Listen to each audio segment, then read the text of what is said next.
सोलापूर शहरातील मार्कंडेय मंदिरासमोरचं हे दृश्य आहे। या ठिकाणी स्मार्ट सिटी योजनेतून नव्याने ड्रेनेज लाईन घालण्यात आली आणि सिमेंटचा रोड देखील करण्यात आला, परंतु या ठिकाणी ड्रेनेज फुटल्यामुळं मंदिराच्या समोरच असं घाण पाणी वाहतंय।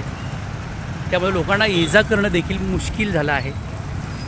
हे संत एकनाथ मंदिर असेल किंवा हा पूज्य मुद्ददेव चौक असेल, या चौकामध्ये दुर्गंधी सुटली आहे। गुरुवारी सकाळचं हे दृश्य आहे। पहा, हे वाहणारं घाण पाणी जे की ड्रेनेजमधून ओव्हरफ्लो होऊन वाहत आहे। त्यामुळं स्मार्ट सिटी योजनेतून केलेले ड्रेनेज योजना किती कुचकामी आहेत आणि किती अपुऱ्या पडतात हे यावरून दिसेल।